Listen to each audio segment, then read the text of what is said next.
Nós temos estudado o livro de Josué, temos falado sobre a terra prometida, e na semana passada nós caminhamos. Vou tirar esse negocinho daqui, para os irmãos que estão aqui conseguirem ter uma visão melhor. Nós caminhamos semana passada e vimos aí algumas coisas acontecendo muito interessantes. Muito interessante, no capítulo de número 8, percebemos ali que o povo parou a guerra. Josué orientou o povo a parar no capítulo 8, a gente viu isso. E a partir do verso 30, a gente foi caminhando, e eles então tiveram que retornar aquela quilometragem de 42 quilômetros para poder levantar um altar ao Senhor. E isso nós falamos na semana passada. Quem estava semana passada aqui pôde caminhar conosco e ver aí esse culto sendo realizado, e eles realizando o primeiro culto ali, o primeiro altar sendo levantado ao Senhor. Se você não participou, você vai na nossa página no YouTube e procura lá, capítulo 8 de Josué, Igreja Batista no Parque Sueli, e você vai poder, então, recapitular o que nós já estudamos. Hoje nós vamos entrar no capítulo 9, e o capítulo 9, ele vai falar sobre a importância de consultar primeiro a Deus. Deixa eu fazer uma pergunta antes de entrar ali no slide. Seja muito sincero, tá bom? Você, querido, tem o hábito de consultar a Deus antes de tomar qualquer decisão? Agora tenho. Agora tem, é ótima, né? A partir de hoje eu vou fazer isso. Você tem o hábito de consultar a Deus antes de tomar qualquer decisão? Qualquer decisão. Você vai sair para poder ir no supermercado. E aí, chegando lá, você fala assim: Senhor, qual dos itens eu levo? Eu levo esse macarrão aqui parafuso? Ou eu levo... Não, você consulta a Deus quando vai comprar macarrão? Consulta, irmão? Não, né? Macarrão não, né? Você vai lá e decide. Para algumas coisas, parece que não há necessidade de consultar a Deus. Mas outras coisas, a gente fala assim: não, isso aqui eu preciso que Deus me oriente. A verdade é, irmãos, que Deus precisa nos orientar em tudo, até na compra do seu macarrão. Antes de você sair de casa, você vai para o mercado, fala: Senhor, me orienta nas minhas compras, para que eu compre o que é necessário e aquilo que vai fazer bem na minha vida e na minha casa. A gente precisa ter o hábito de pedir a direção de Deus em tudo. E a gente vai ver de que, contrário do que isso que a gente está falando aqui, o povo vai tomar uma orientação aí de tomar decisões sem consultar a Deus. Eu quero recapitular o que a gente já viu como resumo. Olha lá, nós vimos até aqui como, sob a liderança de Josué, o exército israelita conquistou algumas cidades importantes na entrada da terra, vindo do Jordão. Eles primeiro conquistaram Jericó, e a gente viu a conquista de Jericó, a conhecida batalha em que os muros fortificados da cidade ruíram, e como ela, a cidade também de Betel, e depois também a cidade de Ai. A gente viu ali a batalha de Ai, e acontecendo algumas situações que o povo perdeu porque estava tendo pecado escondido no meio do povo, e eles perderam batalha. Depois da famosa derrota dos israelitas, então essas cidades ficaram na fronteira, bem na entrada da terra prometida. A gente colocou ali o nosso slide. Agora eu trouxe a minha caneta, acho que não vai pegar lá. Pega ali, não está aparecendo. Pega de vocês aí para mim aí, por favor. Mostra para mim ali. Isso, esse daí é melhor. Olha lá. O Rio Jordão, lá em cima. Sobe o Rio Jordão. Isso, ali. Desce, Rio Jordão. O povo estava lá para atravessar, e a gente viu isso. Depois que o povo atravessa o Rio Jordão, eles dão de frente com Jericó. E ao dar de frente com Jericó, a gente viu a batalha do povo em Jericó e conquistando ali Jericó. Depois o povo, então, vai para Ai, e eles conquistam Ai depois daquela derrota que eles enfrentaram. Quando chegou ali em Ai, o povo vai subir novamente 42 quilômetros para poder fazer um culto a Deus, e a gente viu isso semana passada, e depois eles vão descer de novo para poder conquistar a próxima cidade que está à frente de Jerusalém, ou melhor, muito mais próximo de Ai até do que Jerusalém, que seria Gibeão, ali a cidade do lado. E eles vão conquistar também essa próxima cidade aí, que é uma cidade que vai pegar o povo numa mentira Eles vão causar uma mentira e o povo de Deus vai se deixar levar pela proposta que a cidade de Gibeão vai oferecer e vai trazer. Agora perceba que a cidade de Gibeão, ela não está longe de Jerusalém, nem longe de Ai e nem longe de Jericó. Mas eles vão dizer de que eles fazem parte de uma região bem distante daquela que eles estão inseridos. E a gente vai ver que eles utilizam-se de um conhecimento que eles tinham acerca da lei, eles sabiam algumas coisas da lei, e eles utilizam isso para poder dar uma massa de manobra aí no povo, e a gente vai falar sobre isso. Então, caminha para mim aí, por favor, atualmente agora, o capítulo 9. Olha lá, Josué passa a deslocar os exércitos para o centro-sul, logo após ter celebrado um culto a Deus para renovar a aliança, como vimos no capítulo anterior. Eles, então, estavam prontos para prosseguir, pois a celebração servira para lembrar-lhes da natureza espiritual do conflito e de que Deus é que lhes dava aquela terra, e por isso a ele deveria ser atribuída a vitória. E a gente falou que o motivo do culto era exatamente esse, Deus ser visto como aquele que havia dado a vitória ao povo. Ainda havia muitos povos e cidades a conquistar, e aqui estava logo em frente, era a cidade de Gibeão e também umas outras cidades que vão aparecer no decorrer do estudo. A conquista dessas cidades, no entanto, aconteceu de uma forma inesperada. Todos achavam que elas seriam conquistadas com guerra, mas Deus tinha outros planos. E a gente vai ver que Deus utiliza de uma realidade para conquistar uma cidade. E às vezes você fala assim, pastor, mas Deus usou disso para conquistar a cidade? Deus é soberano, Ele usa o que Ele quiser. A maneira como Ele chega onde Ele quer chegar, não cabe a nós duvidarmos ou até questionarmos. Já viu que a gente às vezes quer questionar Deus por algumas formas de Deus fazer algumas coisas? A gente fala assim, Senhor, mas por que o Senhor quer fazer desse jeito? Porque Ele é Deus. Porque Ele quer alcançar a sua família e Ele faz ele anda por um lugar bem distante para chegar até lá. Porque Ele é Deus, Ele tem a maneira dele de agir e um dos motivos é porque Ele quer ser reconhecido. E aí tem um mapinha ali, mais um ali para nós, mais uma vez. Olha lá, o Rio Jordão, então o povo deu de frente ali com Jericó. Os irmãos lembram o que aconteceu lá em Gigal? Quem lembra o que aconteceu lá em Gigal, naquela cidade ali? Vamos ver se os irmãos lembram. Os irmãos lembram o que aconteceu em Gigal? A gente falou sobre a cidade de Gigal também. Lembra das pedras? Lembra as pedras? As 12 pedras. E aí o povo lá em Gigal levantou, né, aquele altar com as 12 pedras, circulou tudo, colocou novamente a lei ali. Então, em Gigal eles fizeram isso. Depois eles conquistaram Jericó, Ai, e agora eles vão para Gibeão. E essa é a caminhada que a gente está indo até agora aí, no livro de Josué. Vamos caminhar então. O povo recebeu então algumas orientações, a gente tem que falar sobre elas. Primeiro, para entender Josué 9, é preciso relembrar as orientações que Moisés tinha dado a Israel com relação aos povos que moravam naquela terra, nos livros de Deuteronômio e Êxodo. Irmãos, guardem algo aqui muito importante. Deus sempre traz orientação. Deus sempre nos orienta as coisas. E não foi diferente com esse povo. Houve orientação antes de chegar na terra.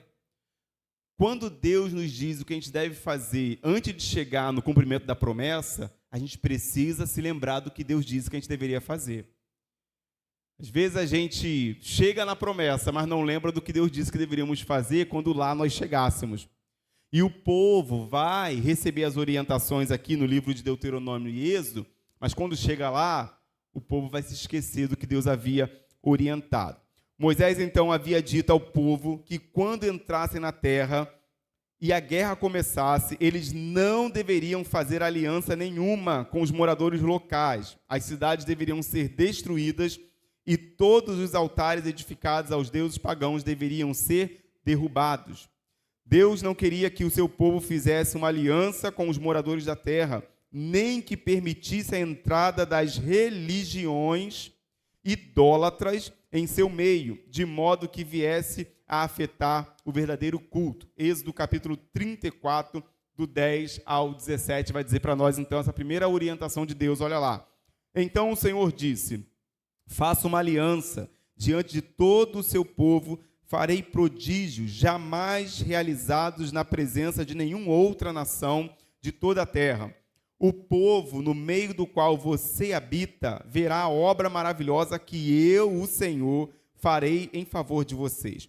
Obedeça às ordens que hoje lhes dou. Expulsarei de diante de você os amorreus, os cananeus, os hititas, os fariseus, os heveus e os jebuseus. Lembrando de que a gente está falando de um povo que era um povo perverso.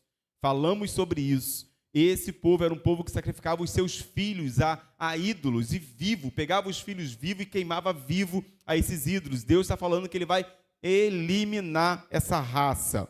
O texto continua dizendo: tenha cuidado, olha isso, irmãos, tenha cuidado para não fazer aliança com aqueles que já vivem na terra para a qual você está indo, a fim de que eles não se tornem uma armadilha. Ao contrário, derrube os seus altares, despedace as suas colunas sagradas e corte os seus postes de Acerá. Nunca adore nenhum outro Deus, porque o Senhor, cujo nome é zeloso, é Deus zeloso. Tenha cuidado para não fazer aliança com aqueles que já vivem na terra, pois quando eles se prostituírem, seguindo os seus próprios deuses, e lhes oferecerem sacrifícios, convidarão você e o levarão a comer dos sacrifícios deles. E a escolher para os seus filhos mulheres dentre as filhas deles, quando elas se prostituírem, seguindo os seus próprios deuses. Levarão os seus filhos a se prostituir também. Não faça ídolos de metal fundido para você. Então Deus está trazendo uma orientação. Fica longe desse povo idólatra. É a ordem que Deus está dando. E uma ordem clara. Todo mundo aqui compreendeu a ordem?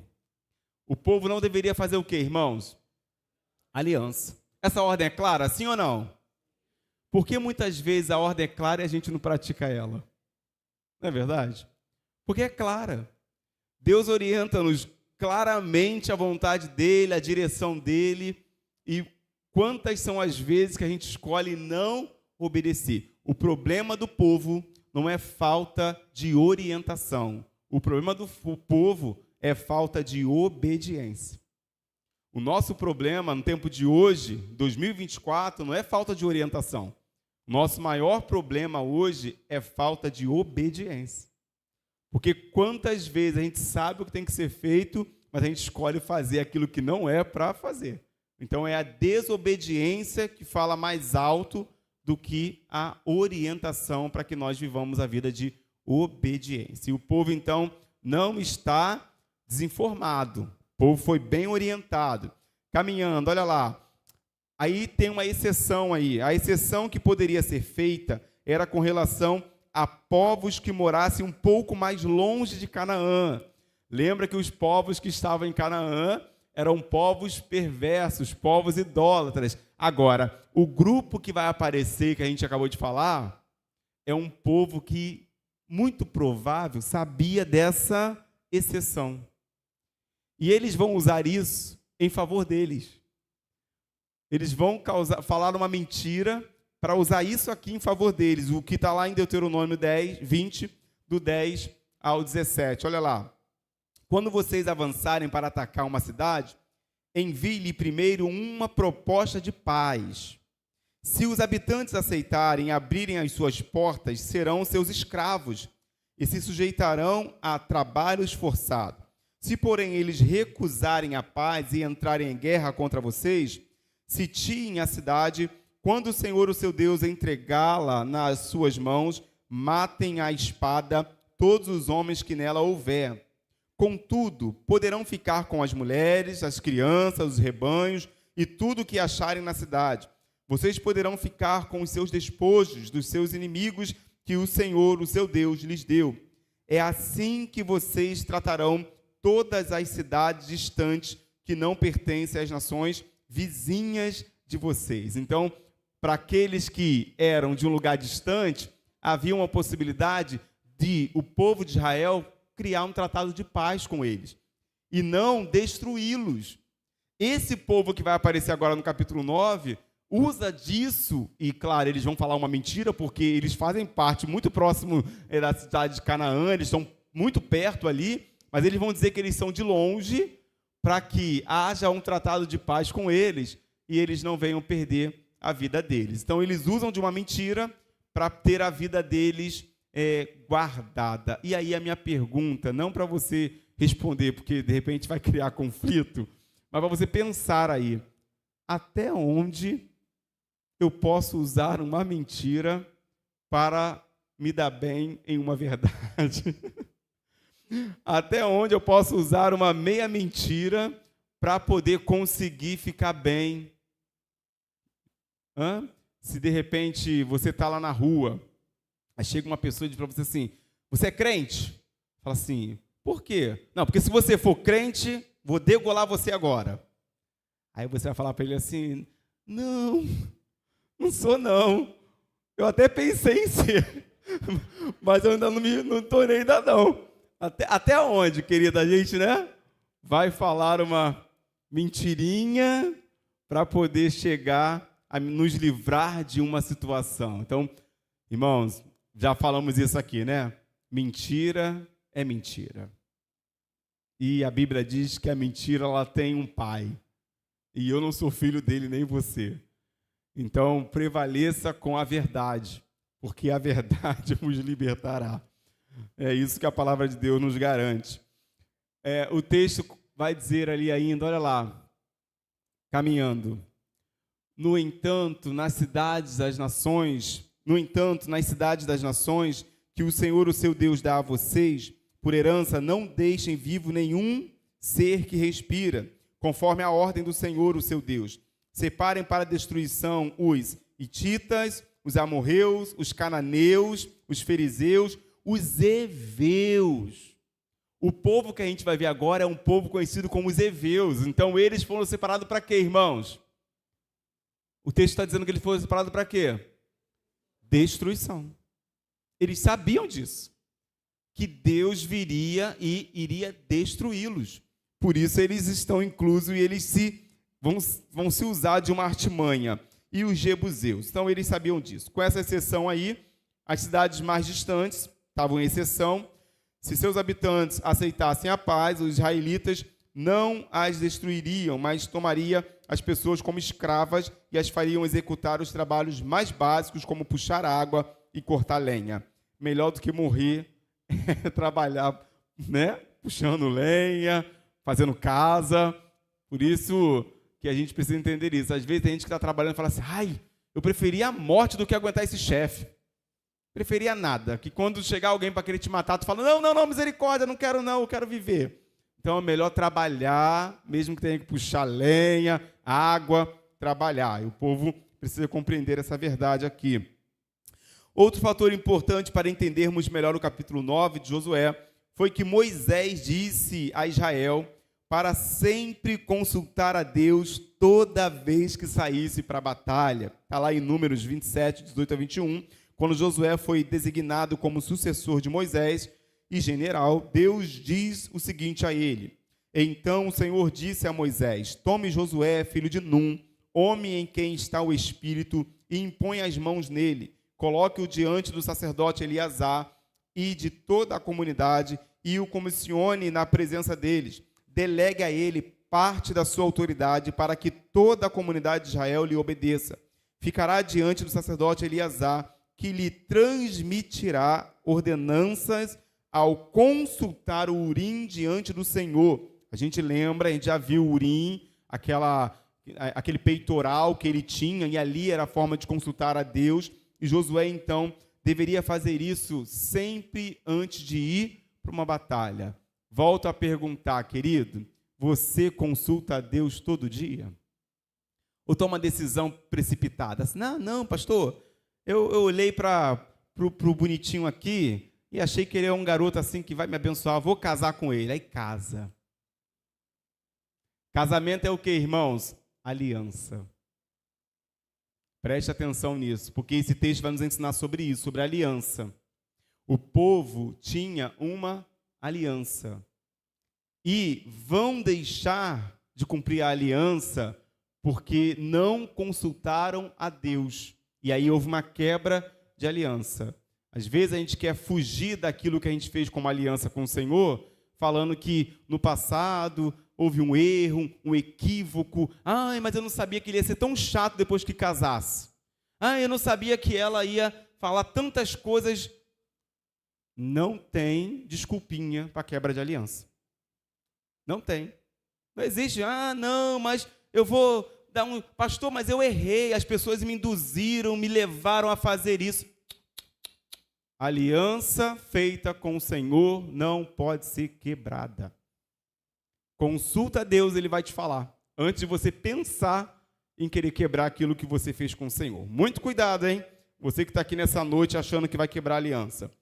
Os gibeonitas enganaram Josué. Vamos ver, Josué então 9, do 1 ao 2. As notícias das vitórias de Israel provocam duas reações nos moradores de Canaã. A primeira é que um grupo dos reis daqueles povos, ao ouvir que a guerra estava chegando, resolveu fazer uma aliança para enfrentar os novos inimigos. Olha lá o que diz o texto.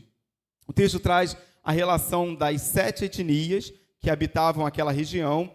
Eram reinos independentes que brigavam entre si e tinham seus exércitos. No entanto, o inimigo mais poderoso se aproximava e quando há um inimigo mais forte, comum a 2 inimigos, estes acabam se tornando amigos. Interessante a maneira da gente ver as batalhas, né? Então, como o povo de Israel era um povo que estava vencendo muitas batalhas, os inimigos falaram assim, vamos virar amigo? Vamos se unir para a gente ir contra o nosso inimigo em comum. E eu fico pensando, né? Se esse povo se juntasse e depois vencesse a batalha, eles iriam se olhar e falar assim, agora vamos lá, eu contra tu e tu contra mim, voltamos a ser inimigos. E eles se uniam para ir à guerra, e contra Israel eles estão se unindo. Então os povos então tentaram esquecer suas brigas e se prepararam para a guerra em uma aliança. Diz aí o verso de número 1 e verso 2. Todos os reis que viviam a oeste do Jordão, na serra central de Cefalá e em todo o litoral do Mar Grande até o Líbano, souberam disso. Eram os reis dos hititas, dos amorreus, dos cananeus, dos fariseus, dos heveus, eles estavam lá, e dos jebuseus. Eles se ajuntaram sob o mesmo comando para guerrear contra Josué e Israel.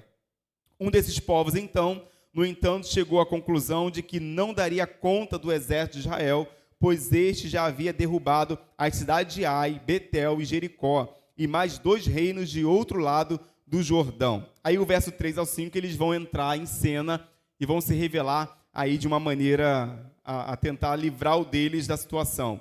Contudo, quando os habitantes de Gibeon souberam o que Josué tinha feito com Jericó e com Ai, recorreram a um ardil. Os irmãos sabem o que significa ardil? Um plano, uma massa de manobra, uma estratégia, uma cilada. A proposta principal ali é que eles bolaram uma cilada para pegar o povo de Israel aí em uma mentira, uma armadilha. Enviaram uma delegação trazendo jumentos carregados de saco, olha isso, irmãos, carregados de sacos gastos e de odres velhos, rachados e remendados. Os homens calçavam sandálias gastas e remendadas e vestiam roupas velhas. Todos os pães do suprimento deles estavam secos e esmigalhados. Pensa comigo, eles estão usando de uma estratégia de um povo que está vindo de perto ou de longe? De longe. Ninguém vem de perto e vem todo, todo acabado, rapa rasgada, chinelo desgastado. Eles estão uma estratégia, eles estão falando assim, olha, a gente veio lá de Nova Iguaçu andando. Nós estamos de muito longe. Olha como é que a gente chegou até vocês aqui. Chinelo com nosso chinelo. Está todo ruim. Está até furado. A gente colocou até prego para poder usar a nossa havaiana. Já viu? Quando você bota o preguinho lá para continuar usando o seu chinelinho, está desgastada as nossas roupas. Então isso fez com que Josué e o povo olhassem para eles e falassem assim, é verdade. Vocês estão vindo de longe, irmãos. Muito cuidado com aquilo que as pessoas dizem, porque nem tudo que elas dizem é uma verdade. Quantas vezes a gente cai em erros, não é verdade? Que a pessoa chega contando uma história trágica, um negócio assim. Quantos erros já caíram nesse gabinete? Quando alguém entra lá e conta uma história triste, e aí eu fico assim, meu Deus, que tristeza. Aí me comovo e tento ajudar, e depois eu vejo que eu não era para ter ajudado. Olha só a situação. Quantas vezes a gente se comove com a história do outro, achando que está ajudando e não está ajudando coisa alguma. Então, eles usam de uma história para poder comover o coração de Josué e do povo. Nós somos de longe. E o que vocês têm que fazer com o povo de longe? Primeiro, não queira matar a gente. Vocês têm que fazer um tratado de paz. Eles usam disso. São astutos, né? São espertinhos. Eles sabiam o que eles estavam usando. Então, é provável que os heveus soubessem do que Deus havia dito a Moisés a respeito da aliança com os povos de longe, adotando a mentira como estratégia. Eles se fingiram de embaixadores de uma terra muito distante. O diálogo entre eles e os heveus, então, segue, do verso 6 ao verso 13.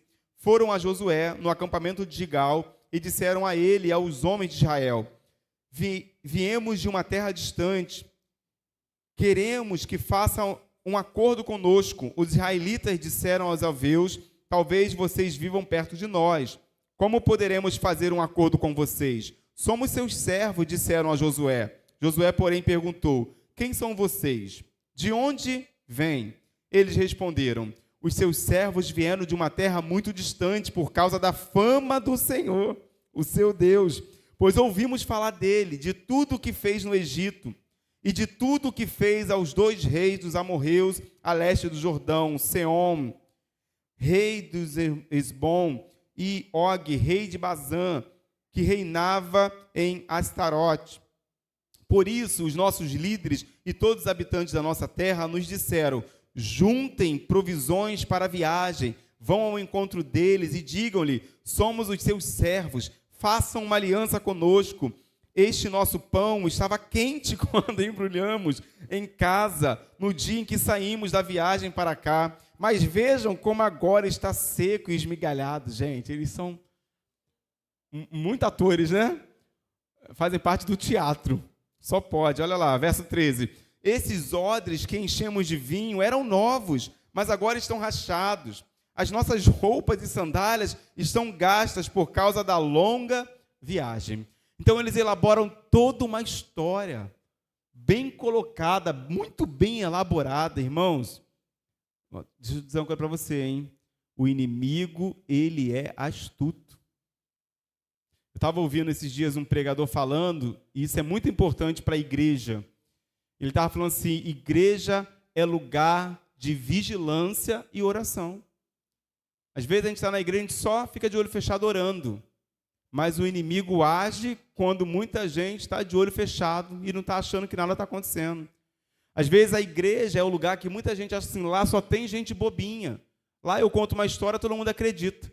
Lá eu posso ir no banheiro, que os pais lá deixam as crianças sozinhas no banheiro. Aí eu vou lá no banheiro e me aproveito lá no banheiro, que tem criança lá. Querido, nós como igreja devemos estar em alerta o tempo todo. Porque o diabo é astuto, ele busca uma oportunidade para poder entrar e causar uma arruaça no meio do povo de Deus. Então quero trazer um alerta a você que é pai, você que é mãe. Quando seu filho for ao banheiro desta igreja, acompanhe o seu filho no banheiro desta igreja. Você vai lá, vê, espere ele sair do banheiro, traz ele, não deixe ele ficar andando sozinho, é um lugar público, muitas pessoas entram, muitas pessoas saem. A igreja está crescendo, muita gente visita-nos e a gente não consegue saber todas as pessoas que entram e quem são e qual é a intenção de cada pessoa. Então, a gente precisa trazer esse alerta. Eu não estou falando isso porque você que está nos visitando hoje está aqui, não. Estou dizendo esse alerta porque o texto ele é claro em dizer para nós de que ali naquele contexto eles utilizam-se de todo um cenário para poder enganar o povo de Deus. E a gente precisa ter esse alerta no tempo de hoje também. Então, fica esse alerta para nós, para essa geração. Caminhando mais um pouquinho, olha lá. Essa foi a mentira contada pelos gibeonitas. Eles eram heveus, não queriam morrer e sabiam que perderiam se fossem para a batalha. Então, usaram essa manobra, que incluía elogiar a Deus e enaltecer seu poder, além do oferecimento para servir ao povo israelita. Aquele pedido mexeu, então, com o coração do povo de Israel e a gente vai ver que eles vão acabar cedendo. O povo, então, cometeu 2 erros diante do discurso daqueles gibeonitas. No verso 14 está aí, ele diz: os israelitas examinaram as provisões dos heveus, mas não consultaram o Senhor. O que eles tinham que ter feito, irmãos? Consultado quem primeiro? O Senhor. Primeiro, a palavra de Deus diz para nós: Deus, ele não vê a aparência, ele vê o coração. Deus sabia a intenção daquele povo, o coração deles. O povo, os israelitas olharam a aparência e falaram assim: não, aí, eles trouxeram tudo, estão tudo caindo aos pedaços. De fato, essa é uma realidade. E não era uma verdade aquilo que eles estavam dizendo. Eu tenho aprendido com alguns erros, e eu posso compartilhar com os irmãos, de que hoje, toda vez que a gente recebe novos membros aqui, antes de receber eles em assembleia, eu entro em contato com cada pastor desse novo membro. Com cada pastor desse novo membro, para poder ouvir sobre, entender a realidade, conhecer os motivos. A gente precisa ter esse cuidado. E isso é muito importante, que a gente tome esses cuidados necessários para a nossa caminhada aí. Antes, consultar ao Senhor, então é preciso consultar. E eles não fizeram isso. Os gibeonitas traziam muitos bens e presentes, e os israelitas encheram o olho. E em vez de consultar a Deus, tomaram a decisão por conta própria. E então vemos o segundo erro no verso 15. Então Josué fez um acordo de paz com eles, garantindo poupar-lhes a vida, e os líderes da comunidade e confirmaram com juramento. Então, irmãos, depois que fez o tratado, está feito. Lembra o que eu falei? Depois que fez a aliança, não pode quebrar mais.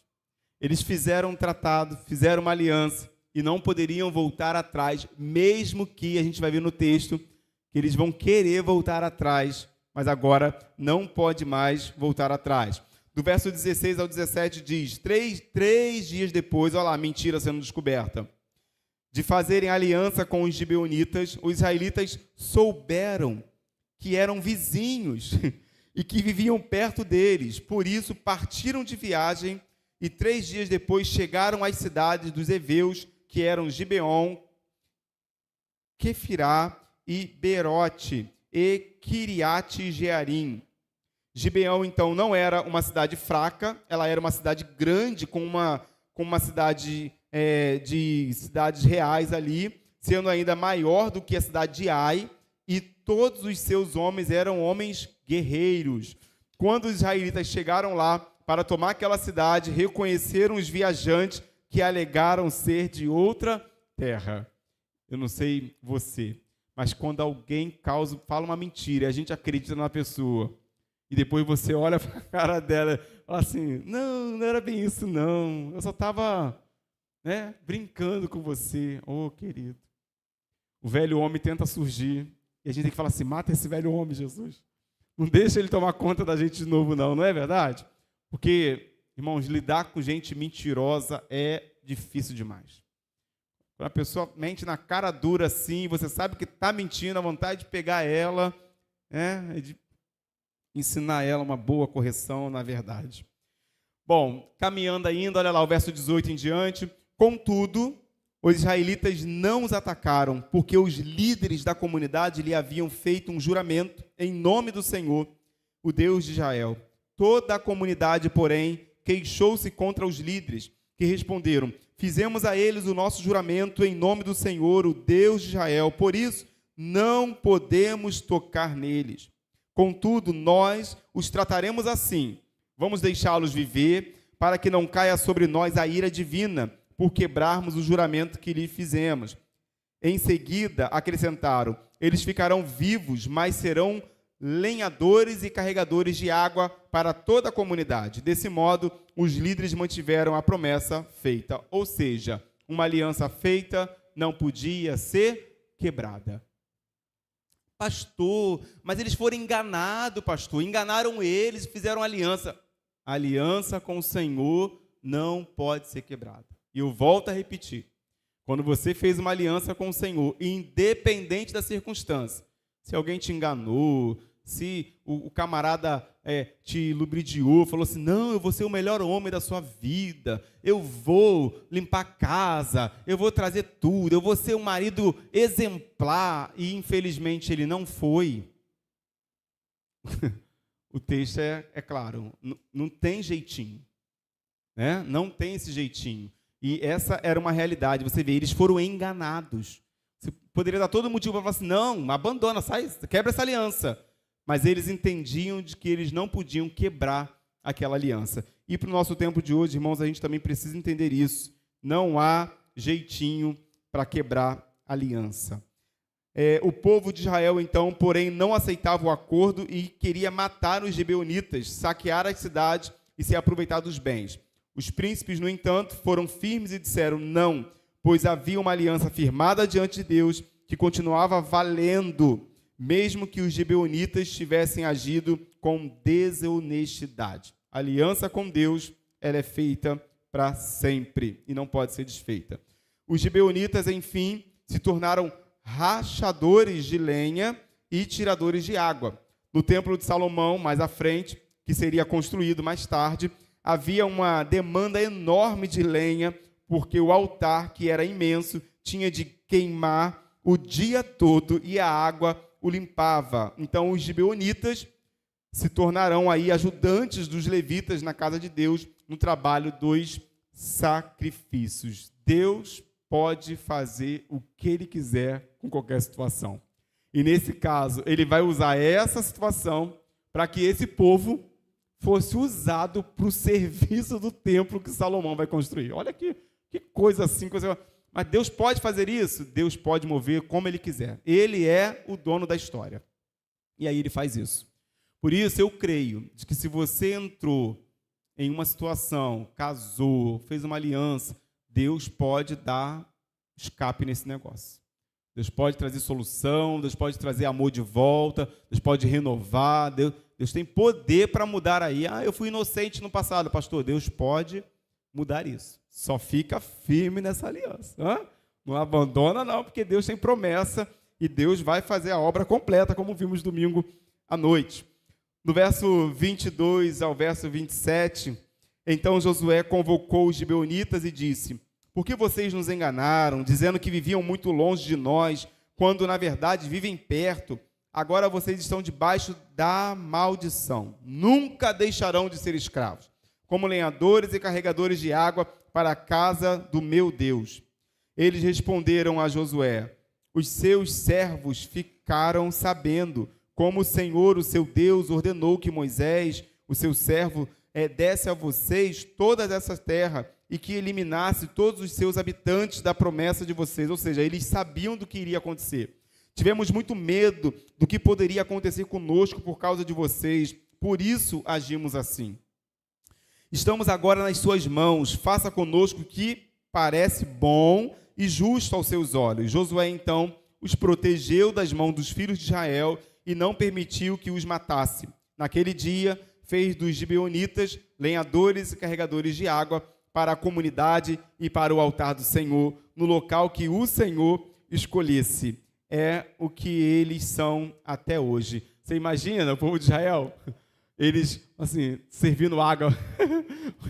Aí trazendo água para o israelita beber, o israelita rangindo os dentes, né? Doido para atacar, mas não podia atacar. Tinha que beber a aguinha ali e deixar o Senhor fazer a obra dele da maneira como o Senhor estava fazendo.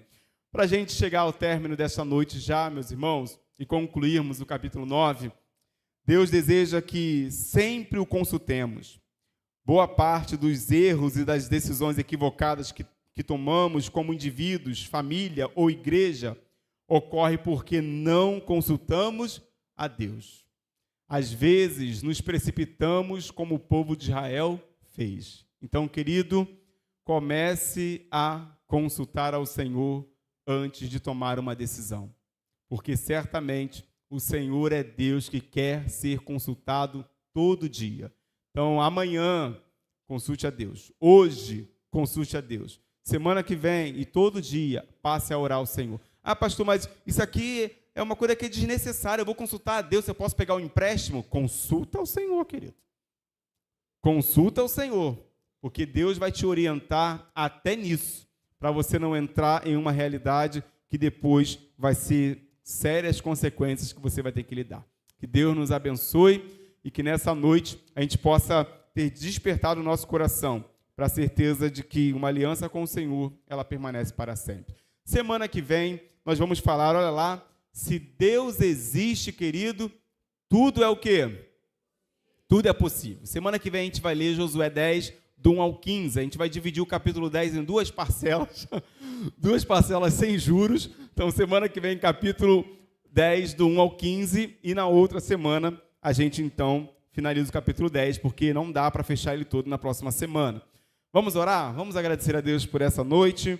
Nós temos aí um tempo muito agradável para finalizarmos o culto desta noite. Você que está aqui, você que está em casa, para nós é uma alegria ter os irmãos aqui. Quero aproveitar e lembrar você de que nesse sábado será a nossa feira missionária. E você, então, é o nosso convidado a estar conosco nesta feira que vai começar às 9 horas da manhã. Vamos agradecer a Deus. Abaixe sua cabeça, querido. Feche seus olhos. Eu não sei quais são as realidades que você está vivendo. Eu não sei qual é o momento que você está passando. Eu não sei quais são as propostas que estão chegando a você, mas a gente vai pedir a Deus direcionamento. Antes de você tomar uma decisão, sair do seu emprego, achando que uma nova proposta foi feita e é aquela que você tem que entrar, Deus é Deus que dá direção. Então vamos pedir a Deus direção antes de tomar alguma atitude. E Deus vai mostrar para você, certamente com clareza, o que você deve fazer. Senhor, muito obrigado, Senhor. Obrigado, Jesus, por essa noite. Obrigado pela oportunidade, Senhor, de estarmos aqui estudando a Tua palavra e de percebendo de que o Senhor é um Deus que nos ensina verdades que devem ser aplicadas hoje na nossa vida. Que a Tua palavra, Senhor, ela seja aplicada no nosso coração nesta noite. Que tudo aquilo que nós ouvimos seja alerta do Senhor para nós. Quando estudávamos, o Senhor estava nos alertando. Obrigado, Senhor, porque não é por falta de alerta e de orientação. Agora, Senhor, que nós possamos escolher, Senhor, obedecer a Tua palavra, praticar ela em nossa vida e ter a certeza de que o Senhor tem nos levado a níveis de amadurecimento e crescimento espiritual na Tua presença. Seja com cada vida aqui neste lugar. Se há irmãos aqui, Senhor, que entraram buscando orientação do alto, que o Senhor oriente as decisões. Que nenhuma decisão seja tomada, Senhor, de uma maneira espontânea, mas que sejam decisões baseadas na voz do Senhor. Porque o Senhor ainda fala. Então fala, Senhor, porque os Teus servos te ouvem. E certamente, ao ouvir a Tua voz, nós iremos tomar a decisão certa. Agora, Pai, que a graça do Senhor Jesus, que o amor do Pai e a consolação do doce Espírito Santo continue com a Tua igreja que está aqui, a igreja espalhada, onde houver a Tua igreja, continua o Senhor sendo o Senhor dessa igreja. É a nossa oração e nós oramos em nome de Jesus. Amém? Amém, querido? Deus abençoe sua vida. Uma ótima semana, restante de semana. Que Deus te leve em paz e te leve em segurança à sua casa.